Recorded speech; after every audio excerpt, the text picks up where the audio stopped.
Hi, I'm going to show you how to use Garageband to make loops and stuff for DJ Tutor. I'm going to show you how to sample using Garageband because that's something that took me a while to learn. And I'm going to show you how to do a few other little tips and tricks that, aren't too common. So first off, I'm going to delete this last little bit of a project, and I'm going to show you how to demo things like drum breaks, riffs, lines, whatever. First off, you're going to want to go into your media file, which contains all your songs, MP3s, whatever. So you're going to want to go into Control, Show Media Browser. Also, Command R will work. Go through your songs. As you can see, you've got GarageBand files and iTunes files. I'm going to pick an iTunes file with a good drum break in it. So let's see what I've got. A lot of pop punk, punk rock. That's my thing. Don't know about you. I'm going to go to Fugazi. Can search it right at the bottom bar. And I'm going to go to the song Combination Lock. Now you can press the bottom button down here to to play that song for her. So here it is.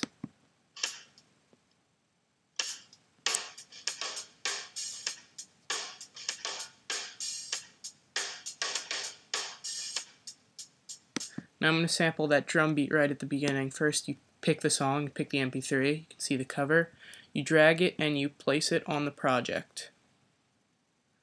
Okay, now you can see I have the song laid out here. First I'm going to sample the part of the drum beat I like, so I'm going to listen through till I get to the end of a phrase and then I'm going to cut it right there.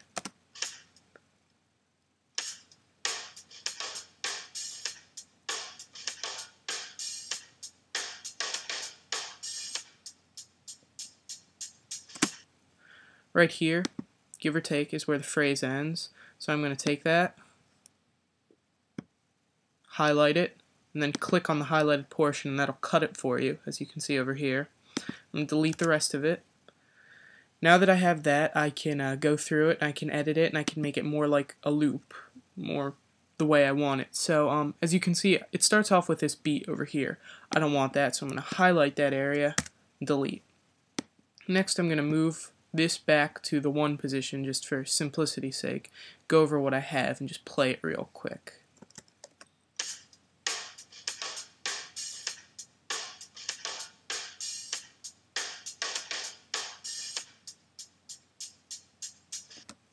Okay, so now I know what that sounds like. I'm going to see what it sounds like really quick, looped the way it is.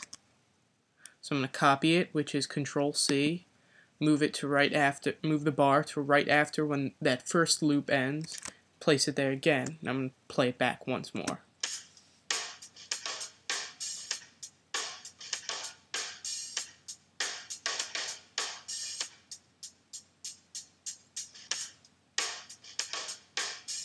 As you can see, you got a pretty clean loop, so you think, okay, I can save it now.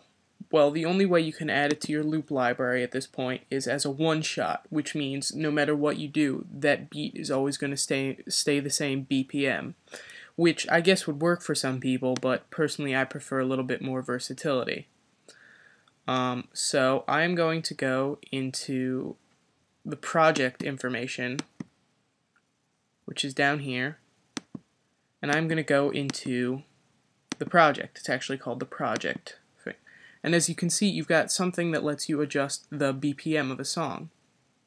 What you want to do is adjust the BPM to the point where the loop fits cleanly within a set amount of bars. That number of bars is up to you, but personally I like to either move it to the next bar up or the next bar down depending on how far away the loop is. Right now in 120 BPM, I'm only one little, I think that's a 30-second, I'm sorry, I didn't really check beforehand, one little 30-second of a beat away from being six phrases long. So I'm going to just raise the BPM a little bit. As you can see at 22 I start going over, at 21 I'm a little beneath, so I'm going to go into 22. I'm just going to take this little ending piece off. Then you go into Edit, Add to Loop Library. Okay, the song is called Combination Lock, so I'm going to call it the Combo Lock Loop. Put it in drums, then you set what it is. It's a part, it's grooving, it's dry, there's no processing on it. It's acoustic, and it is clean. So, I'm going to create that loop. Okay, here's the combo lock loop that I just made. As you can see, it's blue. So I'm going to delete the original file. Now I've got this. Now I can copy it, paste it. I can up the tempo if I want to, so it goes from what it was before to, all the way up here at 199 BPM. I can do that if I want. I can cut it up, rearrange it, whatever I want to. The beat is yours to mess with at that point. So, another thing I'm going to show you how to do real quick is make a dubstep wobble. This is a pretty common tutorial on YouTube, but I figure I might as well show some people while I'm in here. First thing you're going to want to do is you're going to want to make a new track. Go into Software Instrument, Create. Now I've got a software instrument track. The second thing you're going to want to do if you don't have a keyboard hooked up to your Mac is you're going to want to go into musical typing, because that just makes it easier. It turns your keyboard on your computer into a little keyboard unto itself. So, you go. Right there. So, first you're going to want to go into synths, because that's what you need. Really anyone will work, but personally I like making a little custom one for it.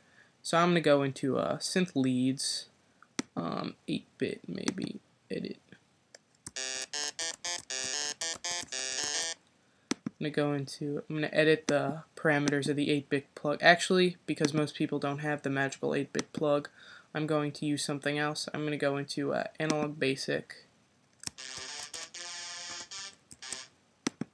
You're going to want to custom set this. So right now, this is where it's at. I'm going to turn the volume up. Narrow out the tuning a little bit.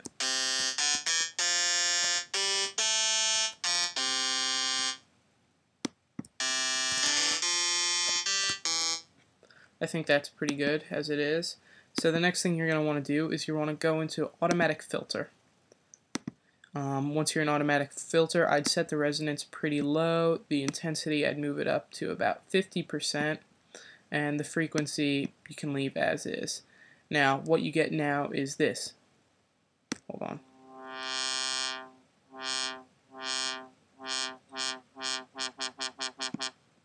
As you can see, you can move it up. You can adjust the BPM of it.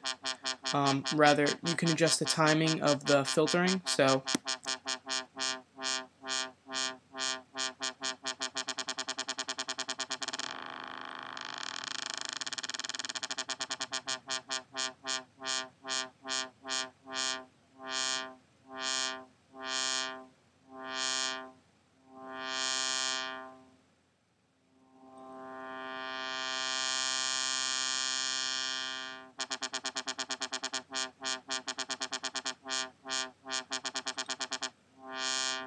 and that is how you make dubstep wobbling on your Garageband.